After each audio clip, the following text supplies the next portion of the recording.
നമസ്കാരം, പുതിയൊരു വീഡിയോയിലേക്ക് എല്ലാവർക്കും സ്വാഗതം. നമ്മുടെ സൗത്ത് ഇന്ത്യ ഓൺ റെയിൽസ് ഇപ്പോൾ എത്തി നിൽക്കുന്നത് നമ്മുടെ 4ാമത്തെ സംസ്ഥാനമായ ആന്ധ്രാപ്രദേശിലാണ്. ആന്ധ്രാപ്രദേശിലെ ഒരു തുറമുഖ നഗരമായിട്ടുള്ള മച്ചിലിപ്പട്ടണം എന്ന് പറഞ്ഞിട്ടുള്ള സ്ഥലത്താണ് ഞാനിപ്പോൾ ഉള്ളത്. മച്ചിലിപ്പട്ടണം റെയിൽവേ സ്റ്റേഷൻ്റെ ഫ്രണ്ടിൽ തന്നെ ഞാൻ നിന്നിട്ട് ഇൻട്രോ എടുക്കുകയാണ്. കഴിഞ്ഞ ദിവസം നമ്മൾ സെക്കന്ദരാബാദിൽ നിന്ന് മച്ചിലിപ്പട്ടണം സൂപ്പർ ഫാസ്റ്റ് എക്സ്പ്രസ്സിന് കയറിയിട്ടാണ് ഇങ്ങോട്ടേക്ക് വന്നത്. ആ വീഡിയോ നിങ്ങൾ കണ്ടിട്ടില്ലേ? കാണണം. വണ്ടി ഒരു 1.5 മണിക്കൂറിൻ്റെ അടുത്ത് ലേറ്റ് ആയിട്ടാണ് ഇവിടെ മച്ചിലിപ്പട്ടണം എത്തിയത്. രാവിലെ 6:20 എത്തേണ്ട വണ്ടി 7:30 കഴിഞ്ഞിട്ടാണ് ഇവിടെ എത്തുന്നത് കേട്ടോ. ഈ കാണുന്നതാണ് മച്ചിലിപ്പട്ടണം റെയിൽവേ സ്റ്റേഷൻ കേട്ടോ. മച്ചിലിപ്പട്ടണം ഇത് മീനിൻ്റെ ഫോട്ടോ ഒക്കെ കൊടുത്തിട്ടുണ്ടാവും. ഒരുപാട് ഈ മത്സ്യബന്ധനമൊക്കെ നടക്കുന്നൊരു സ്ഥലമായി മച്ചിലിപ്പട്ടണം. അതുകൊണ്ടായിരിക്കണം ആ ഒരു സ്റ്റേഷന് അപ്പുറത്തും ഇപ്പുറത്തായിട്ട് മീനിൻ്റെ 2 പടങ്ങൾ ഇങ്ങനെ കൊടുത്തിട്ടുണ്ട്. അടിപൊളി. സ്റ്റേഷൻ്റെ ഫ്രണ്ടിലായിട്ട് വണ്ടികളൊക്കെ പാർക്ക് ചെയ്യാൻ ഈ ഷെൽട്ടർ ആക്കി വെക്കുന്നുണ്ട്. അവിടെ പണിയൊന്നും കഴിഞ്ഞിട്ടൊന്നുമില്ല. അവിടെ എന്തൊക്കെയോ പരിപാടികളൊക്കെ ഉണ്ട്. പിന്നെ തൊട്ട് ഫ്രണ്ടിലായിട്ടൊരു ചെറിയൊരു ഹോട്ടൽ, തട്ടുകട പോലത്തെ ഒരു സംഗതി കാണാം. സ്റ്റേഷന് മുമ്പ് തന്നെ കുറേ ഓട്ടോറിക്ഷകളൊക്കെ ഉണ്ട് കേട്ടോ, ടാക്സി വണ്ടികൾ. ഇവരൊക്കെ കത്തി വിലയായിരിക്കും പറയുന്നത്. നമുക്ക് വേണമെങ്കിൽ വെറുതെ എവിടത്തേക്കെങ്കിലും എത്ര പൈസ എന്ന് വെറുതെ ചോദിച്ചു നോക്കാം. അറിയാമല്ലോ എത്ര പൈസ ഇവർ പറയുന്നതെന്ന്. നമുക്ക് ആദ്യം പോയിട്ടൊരു ചായ കുടിക്കാം. സമയം ഇപ്പം 7:45 കഴിഞ്ഞു. ഞാൻ ഇവിടെ എത്തിയിട്ടൊന്ന് ഫ്രഷായി. ഇവിടെ വേറെ AC വെയിറ്റിംഗ് ഹാളൊന്നും ഇല്ല. വെയിറ്റിംഗ് ഹാൾ ഉണ്ടെന്ന് വെച്ചപ്പോൾ അത് കുറച്ച് കഴിഞ്ഞാലേ തുറക്കുള്ളൂ എന്നാണ് പറഞ്ഞത്. എന്താണെന്നറിയില്ല. വലിയ തിരക്കൊന്നും ഇല്ലാത്തൊരു സ്റ്റേഷനാണ് ഈ ഒരു മച്ചിലിപ്പട്ടണം. അതുകൊണ്ടൊക്കെ ആയിരിക്കും. ആ സ്റ്റേഷൻ ബിൽഡിംഗ് ഞാനിങ്ങനെ റോഡിലെത്തിയിട്ട് നോക്കിയേ, നല്ല ഭംഗിയില്ല കാണാൻ.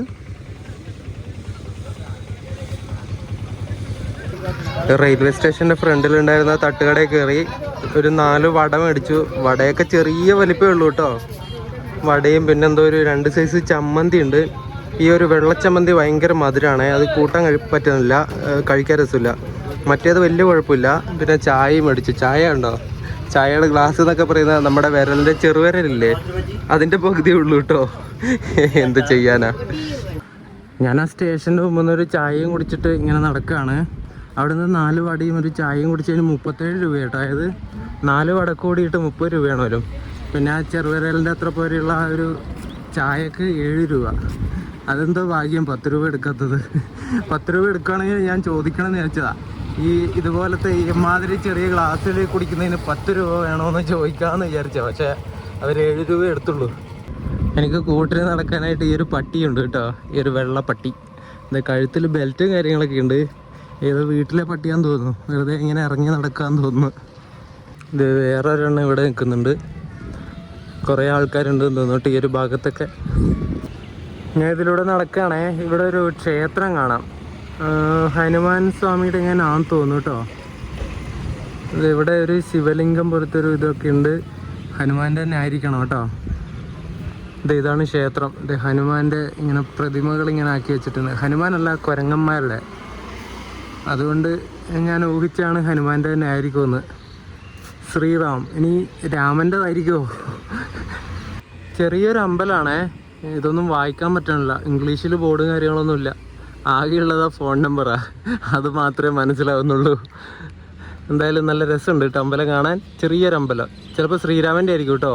അതാ ശ്രീറാം എന്നൊക്കെ എഴുതി വെച്ചിട്ടുള്ളത്. ഇതാണ് ഞാൻ കാണുന്ന അമ്പലം കേട്ടോ. ചെറിയൊരു അമ്പലം. ശ്രീരാമൻ്റെ അമ്പലം തന്നെയാണെന്ന് തോന്നുന്നു കേട്ടോ. അതിനുള്ളിൽ എന്തോ പ്രതിഷ്ഠയും കാര്യങ്ങളൊക്കെ ഉണ്ട്. അതെന്താണെന്ന് മനസ്സിലാവില്ല. അപ്പുറം ഇപ്പുറമായിട്ട് ഹനുമാൻ്റെ ഇങ്ങനെ പ്രതിമകളൊക്കെ ആക്കി വെച്ചിട്ടുണ്ട്. ശ്രീറാം എന്ന് ഇവിടെ എഴുതി വെച്ചിട്ടുണ്ട് ഹിന്ദിയിൽ. അത് മനസ്സിലാവുന്നുണ്ട്. ചെറിയൊരു അമ്പലം. ഇവിടെയൊക്കെ വേസ്റ്റ് കൊണ്ടുപോകുന്ന വണ്ടിയുണ്ടോ?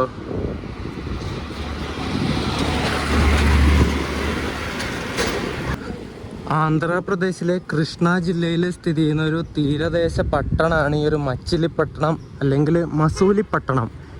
പണ്ടുണ്ടായിരുന്ന പേരാണ് ഈ മസൂലിപ്പട്ടണം കേട്ടോ. ഇപ്പോൾ എല്ലാവരും മച്ചിലിപ്പട്ടണം എന്ന് തന്നെയാണ് പറയുന്നത്.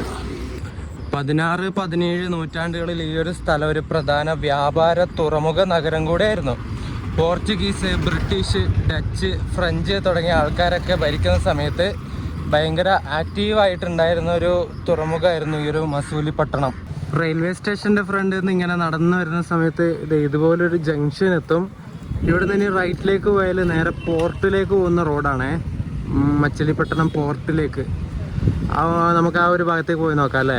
കുറേ പോകാനുണ്ടോ എന്ന് എനിക്കറിയില്ല, എന്തായാലും പോയി നോക്കാം. നമ്മൾ കുറച്ചിങ്ങോട്ട് നടന്നു വന്നു. അപ്പുറത്തെ സൈഡ് നോക്ക്, ഫുള്ള് പച്ചപ്പ്, ഇങ്ങനെ പാടങ്ങളാണ്. പാടങ്ങളിങ്ങനെ വിശാലമായിട്ട് കിടക്കുക. തൊട്ടിപ്പുറത്തായിട്ട് തന്നെ ഒരു അമ്പലമുണ്ട്, കണ്ടോ നിങ്ങൾ? എന്ത് രസമല്ലേ കാണാൻ. ഈ ഒരു തമിഴ്നാട്ടിൽ ഈ ആന്ധ്രാപ്രദേശിലേക്ക് അമ്പലം കാണാൻ പ്രത്യേക ഭംഗിയാണ്, ഒരു രക്ഷയില്ല. കനകദുർഗ ക്ഷേത്രം എന്നാണ് ഈ ഒരു അമ്പലത്തിൻ്റെ പേര് ഗൂഗിൾ മാപ്പിൽ കാണിക്കുന്നത് കേട്ടോ. കനകദുർഗ.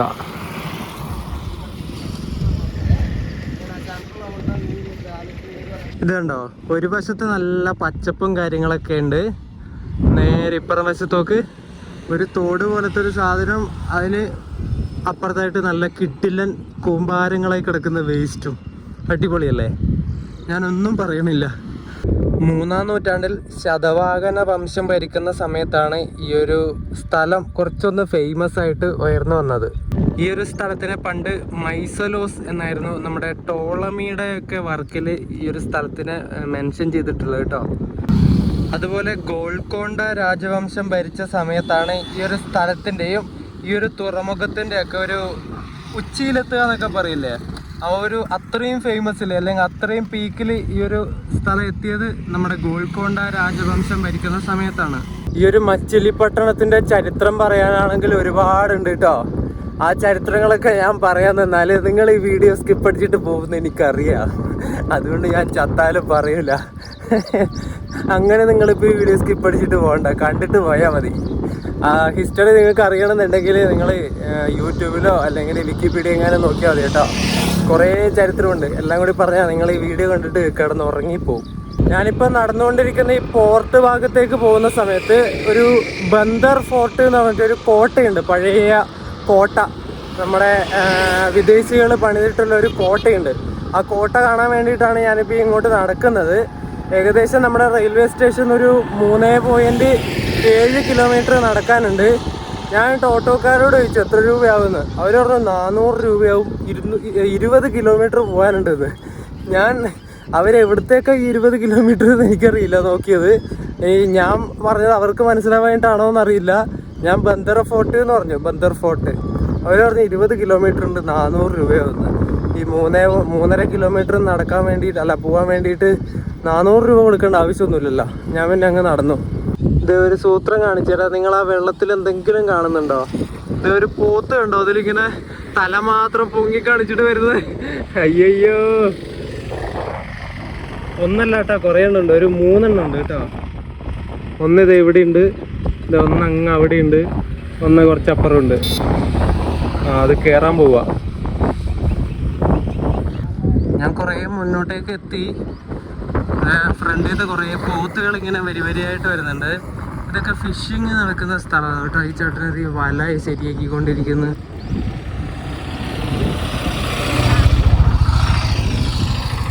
മീൻ പിടിക്കുന്ന സ്ഥലമാണെന്ന് തോന്നുന്നു ഇവിടെയൊക്കെ.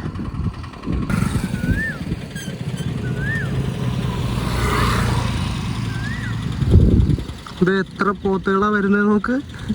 നല്ല രസമുണ്ടല്ലേ, വരിയായി ഇങ്ങനെ ഭയങ്കര ഡീസൻ്റ് ആയിട്ട് നടക്കുകയാണേ. സൂപ്പർ.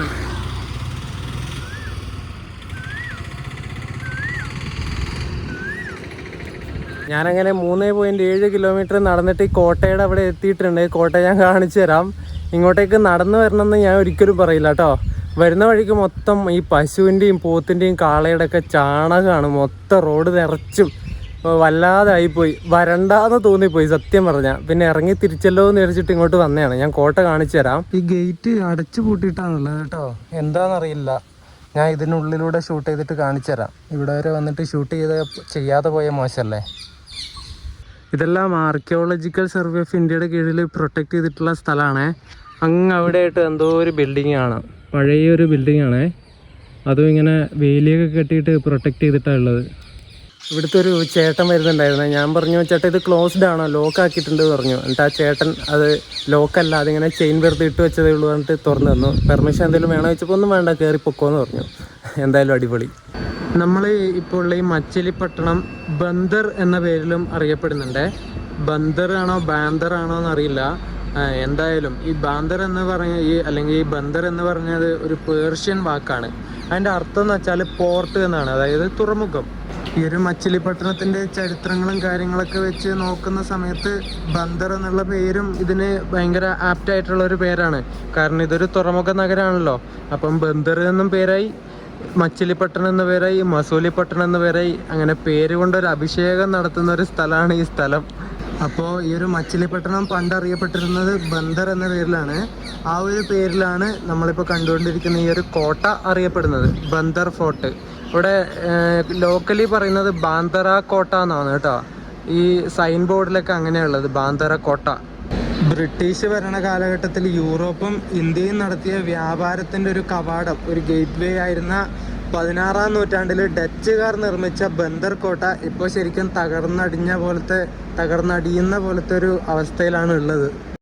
ഈ ഒരു മരത്തിൻ്റെ മേലെ കുറേ കിളികളും തത്തകളൊക്കെ ഉണ്ടായിരുന്നത്. ഞാൻ ഇങ്ങോട്ട് വരുന്ന സമയത്ത് അത് മൊത്തം പേടിച്ചിട്ട് ഇങ്ങനെ പറന്നുപോയി. എന്നാലും കുറച്ചെണ്ണം ഉണ്ട്, കരയുന്ന സൗണ്ട് കേട്ടോ.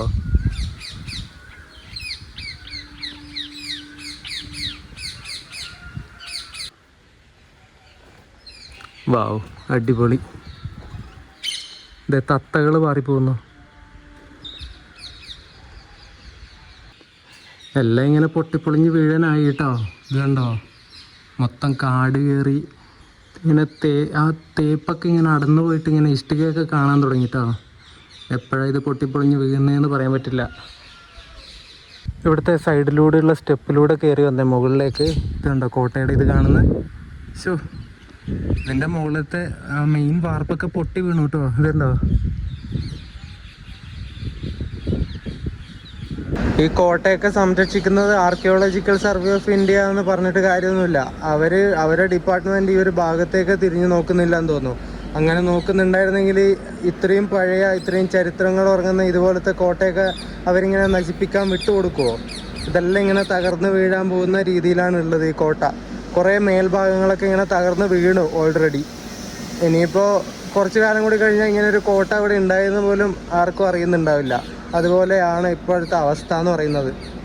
പണ്ട് ഈ കോട്ട ഡച്ചുകാരും ഫ്രഞ്ചുകാരും ബ്രിട്ടീഷുകാരൊക്കെ ഉപയോഗിച്ചിരുന്നേ. ഈ ഒരു കോട്ടക്കുള്ളിൽ തന്നെ ജയില്, ആശുപത്രി, ആയുധപ്പുര, പിന്നെ ഒരു സൈനിക അഭ്യാസ കേന്ദ്രം, അങ്ങനെ തുടങ്ങിയ സാധനങ്ങളൊക്കെ ഈ ഒരു കോട്ടക്കകത്തുണ്ട് കേട്ടോ.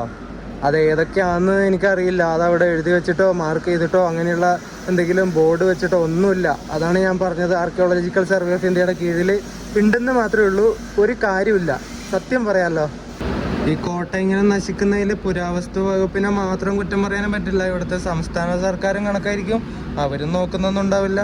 ഇങ്ങനെ ഒരു ഹിസ്റ്റോറിക്കൽ സാധനം ഇവിടെ ഉണ്ടെന്നുള്ള കാര്യം അവർക്ക് ഓർമ്മയുണ്ടോ തന്നെ തമ്പുരാനറിയാം. സംസ്ഥാന സർക്കാർ എല്ലാ സ്ഥലത്തും ഇതുപോലെ തന്നെയാണ്. പിന്നെ എപ്പോഴെങ്കിലും എന്തെങ്കിലും ആവശ്യത്തിന് തിരഞ്ഞെടുപ്പ് വരുമ്പോഴും അങ്ങനെ എന്തെങ്കിലും കുറച്ച് കണ്ണുപൊടിയിടാൻ വേണ്ടിയിട്ട് എന്തെങ്കിലും തട്ടിക്കൂട്ട് പരിപാടി ഒപ്പിക്കുന്നല്ലാണ്ട് യുവന്മാരെ കൊണ്ടൊന്നും ഒന്നിനും പറ്റില്ലെന്ന്. വെറുതെ രാഷ്ട്രീയം കളിച്ച് അഴിമതി നടത്തിയിട്ട് പൈസ സ്വന്തം കീശയിലാക്കാൻ വേണ്ടിയിട്ടാണ് എല്ലാവർക്കും തിടുക്കം. ആ ഒരു കോട്ടയെ കുറച്ചും കൂടി ഒരു വൃത്തി ആക്കി ബാക്കിയുള്ള സ്ഥലങ്ങളിലൊക്കെ കുറച്ച് കച്ചവട കേന്ദ്രങ്ങൾ, അങ്ങനെ ചെറിയ ചെറിയ കടകൾ അങ്ങനെയൊക്കെ തുടങ്ങിയിട്ട് നല്ലൊരു റോഡ്, അല്ലെങ്കിൽ അങ്ങോട്ടേക്ക് ഒരു ബസ്, അല്ലെങ്കിൽ എന്താ പറയണ്ടേ, ഷെയർ ഓട്ടോ സർവീസൊക്കെ പുതിയതായിട്ട് ഇങ്ങനെ തുടങ്ങിയാൽ ആൾക്കാർ വരും. ആൾക്കാർ വരാതിരിക്കില്ല. ഒരു ടൂറിസ്റ്റ് കേന്ദ്രം നല്ലതാവുന്ന സമയത്ത് ആൾക്കാർ എന്തായാലും വരും. അങ്ങനെ എങ്ങനെ ഉപയോഗിക്കേണ്ടതെന്ന് ഇവർക്ക് അറിയില്ല. സത്യം പറഞ്ഞാൽ നമ്മുടെ നാട് മൊത്തം ഒരു തോൽവിയാണ്.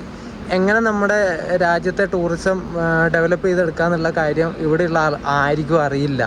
അത് എങ്ങനെ ചെയ്യണം എന്നുള്ളത് വേറെ ആരോടും ചോദിക്കുകയില്ല. എന്ത് ചെയ്യാനല്ലേ, നമ്മുടെ നാട് ഇങ്ങനെ ആയി പോയല്ലോ ദൈവമേ.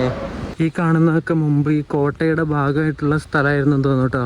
ഇപ്പോൾ സാധാരണക്കാരുള്ള ആൾക്കാർ കയ്യേറിയിട്ട് ഇവിടെ ചെറിയ വീടുകൾ അതൊക്കെ വെച്ച് അവരിങ്ങനെ താമസിക്കുക ഇതിനുള്ളിലൊക്കെ. കണ്ടിട്ട് കോട്ടയുടെ ഭാഗങ്ങളാണെന്ന് നിങ്ങൾക്ക് തോന്നുന്നില്ലേ? ഞാൻ ആ കോട്ട കണ്ടിട്ട് ഇറങ്ങുന്ന സമയത്ത് ഒരു സാറ് വന്നേ. സാറ് പറഞ്ഞു, എന്തിനാ വന്നേ ചോദിച്ചു. ഞാൻ പറഞ്ഞൊരു സൗത്ത് ഇന്ത്യ ട്രിപ്പ് അടിക്കുകയാണ്, അപ്പോൾ ഇങ്ങോട്ടേക്ക് വന്നതാണ്. യൂട്യൂബ് ചാനലുണ്ടോ എന്നൊക്കെ ചോദിച്ചു. ഞാൻ പറഞ്ഞു ചെറിയൊരു ചാനലുണ്ട് എന്നൊക്കെ പറഞ്ഞു.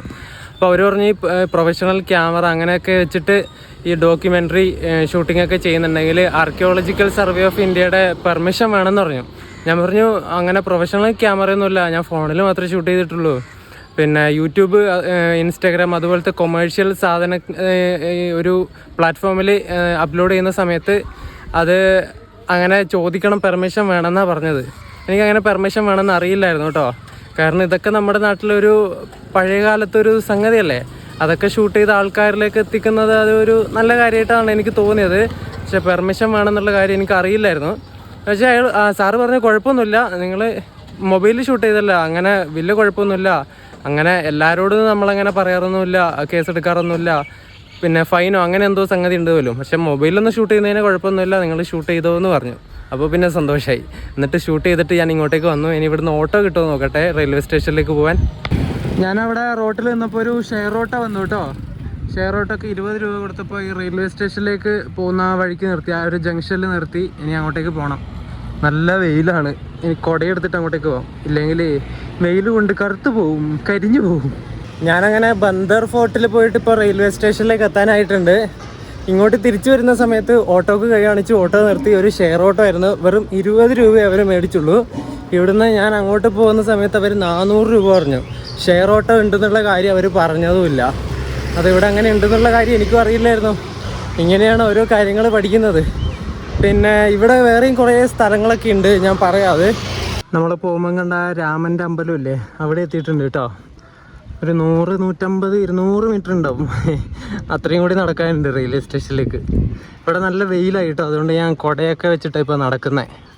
ഈ കലംകരി ടെക്സ്റ്റൈൽസിനും പെയിൻറ്റിങ്സിനൊക്കെ പേരുകേട്ട സ്ഥലമാണ് ഈ മച്ചിലിപ്പട്ടണം. കലംകരി എന്ന് വെച്ചാൽ നമ്മുടെ ഈ പ്രകൃതിയിൽ നിന്നും കിട്ടുന്ന നാച്ചുറൽ ആയിട്ടുള്ള കളറുകൾ ഉപയോഗിച്ചിട്ട് ഇവർ ഈ സാരി, ചുരിദാർ തുടങ്ങിയ സാധനങ്ങളൊക്കെ ഇവിടുന്ന് ഉൽപ്പാദിപ്പിച്ചിട്ട് വിൽക്കുന്നുണ്ട്. ഇവിടുന്ന് കുറച്ചൊരു 10 കിലോമീറ്റർ അങ്ങോട്ടേക്ക് പോയാൽ ഈ കലംകരി ടെക്സ്റ്റൈൽസ് എന്നൊക്കെ പറഞ്ഞിട്ട് കുറേ കടകൾ കാണാൻ വേണ്ടി പറ്റും, ഈ ഡ്രസ്സുകൾ വിൽക്കുന്നത്. ഈ ചെടികളുടെയും മരങ്ങളുടെയൊക്കെ വേരിൻ്റെ കളറ്, പിന്നെ മരത്തിൻ്റെ തൊലി, ഇലകൾ, ചെടിയുടെ തണ്ട്, ഇതിൻ്റെയൊക്കെ കളറൊക്കെ വെച്ചിട്ട് ഇങ്ങനെ കൈകൊണ്ട് ഡിസൈൻ ചെയ്തുണ്ടാക്കുന്ന നാച്ചുറൽ ഡ്രസ്സുകൾ, ബാഗുകൾ, അങ്ങനെയുള്ള സാധനങ്ങളൊക്കെ ഈ ഒരു മച്ചിലിപ്പട്ടണത്ത് നമുക്ക് മേടിക്കാൻ കിട്ടും. മുഗൾ രാജവംശം ഭരിക്കുന്ന സമയത്താണ് ഈ കലംകരി ആർട്ട് ഇങ്ങനെ ബിഗിൻ ചെയ്ത് വരാൻ വേണ്ടി തുടങ്ങിയത്. ജിയോഗ്രഫിക്കൽ ഇൻഡിക്കേഷൻ ടാഗ് കിട്ടിയ ഒരു സാധനമാണ് ഈ കലംകരി പ്രൊഡക്റ്റ് കേട്ടോ. GI ടാഗ് എന്ന് പറയും. ഒരു സ്ഥലത്തിൽ യുണീക്കായതും അതുപോലെ വേറെ സ്ഥലങ്ങളിൽ ഇല്ലാത്തതുമായ ഒരു സാധനത്തിന് കിട്ടുന്ന ഇതാണ് ഈ ഒരു GI ടാഗ് എന്ന് പറയുന്നത്, ജിയോഗ്രഫിക്കൽ ഇൻഡിക്കേഷൻ ടാഗ്. മച്ചിലിപ്പട്ടണത്തെക്കുറിച്ച് സ്ഥലങ്ങളൊക്കെ കണ്ട് കറങ്ങി ഞാൻ റെയിൽവേ സ്റ്റേഷനിലേക്ക് തന്നെ വന്നു. ഇനി ഇവിടുന്ന് ഉച്ചക്ക് 12:30 നമ്മുടെ വിജയവാഡക്ക് ഒരു മെമു ഉണ്ട്, അതിന് കയറി പോകാനാണ് പ്ലാൻ. അത് അടുത്ത വീഡിയോയിൽ കാണിക്കാം കേട്ടോ. അടുത്ത വീഡിയോ എന്താണെന്ന് വെച്ചാൽ നമ്മളിവിടുന്ന് മച്ചിലിപ്പട്ടണത്തു നിന്ന് വിജയവാഡയിലേക്കും വിജയവാഡയിൽ നിന്ന് നേരെ തിരുപ്പതിയിലേക്കാണ് പോകുന്നത് അടുത്തത്. ആ തിരുപ്പതിയിലേക്ക് പോകുന്നതും രണ്ടും ഒരുമിച്ചുള്ള വീഡിയോ ഒക്കെ ഇട്ടിടാം കേട്ടോ. ഒരുമിച്ചുള്ള വീഡിയോ ആയിരിക്കും വരുന്നത്, ട്രെയിനിൻ്റെ യാത്രാ വീഡിയോ ആയിരിക്കും. അപ്പോൾ ഈ ഒരു മച്ചിലിപ്പട്ടണത്തിൻ്റെ ഇനിയും പോകാൻ സ്ഥലമുണ്ട്. ഡച്ച് സെമിത്തേരി എന്നൊക്കെ പറഞ്ഞിട്ട് ഇവിടെ കുറച്ച് സ്ഥലങ്ങളൊക്കെ ഉണ്ട്. അത് ഇനിയും ഇവിടുന്ന് ഒരു 3.7 ഒരു 4 കിലോമീറ്ററിൻ്റെ അടുത്ത് നടക്കാനുണ്ട്. ഈ നടന്നു പോകുന്ന ഭയങ്കര മടുപ്പാണ്. ഒന്നാമത് വെയിലുമാണ്. പിന്നെ ഇവിടെ ഈ ക്ലോക്ക് റൂമില്ല, ബാഗ് വെക്കണമെങ്കിൽ ഈ ക്ലോക്ക് റൂമില്ല. ഞാൻ ചോദിച്ചു നോക്കി, അതൊക്കെ ഒരു പ്രശ്നമാണ്. പിന്നെ ഇത്രയും വെയിറ്റ് എടുത്തിട്ട് അത്രയും കിലോമീറ്റർ നടക്കാന്ന് പറഞ്ഞാലേ ഇങ്ങോട്ട് വരുന്ന സമയത്ത് ഭയങ്കര മടുപ്പ് വരുന്നു. പിന്നെ ഷെയർ ഓട്ടോ കിട്ടുമെന്നുള്ള കാര്യം ഡൗട്ടാണ്. ഇവിടെ ബസ് സർവീസൊന്നും ഇല്ല എന്നാണ് എനിക്ക് തോന്നുന്നത്, ഞാനൊന്നും കണ്ടില്ല. ഇവിടെ പുറത്ത് ആൾക്കാരോട് ചോദിച്ചപ്പോൾ പറഞ്ഞു ഇവിടെ ബസ് സർവീസ് ഇല്ല, ഓട്ടോ സർവീസ് മാത്രമേ ഉള്ളൂ. അത് സത്യമാണോ എന്ന് തമ്പുരാൻ അറിയാം. ഇനി പുറത്ത് കുറച്ച് അങ്ങോട്ടേക്ക് ഇറങ്ങി നടന്നാൽ ബസ് കിട്ടുമോ എന്നുള്ള കാര്യവും അറിയില്ല. എന്തായാലും ഇത്തവണ ഞാൻ ഇപ്പോൾ പോകുന്നില്ല. ഇനി അടുത്ത തവണ വരുന്ന സമയത്ത് നമുക്ക് വേണമെങ്കിൽ അങ്ങോട്ട് പോവാം. കുറേ അമ്പലങ്ങളും കാര്യങ്ങളും കുറേ ബീച്ചുകളൊക്കെ ഉണ്ട് ഇവിടെ. ഇനി ഈ ഒരു സ്ഥലത്തേക്ക് വരുന്ന സമയത്ത് നമുക്ക് ആ ഒരു ബീച്ചിലും കാര്യങ്ങളൊക്കെ പോവാം. അപ്പോൾ ഈ ഒരു വീഡിയോ ഇഷ്ടപ്പെട്ടെന്ന് വിചാരിക്കുന്നു. അപ്പോൾ അടുത്ത വീഡിയോ ആയിട്ട് കാണുന്നവരേക്കും എല്ലാവർക്കും ബൈ ബൈ.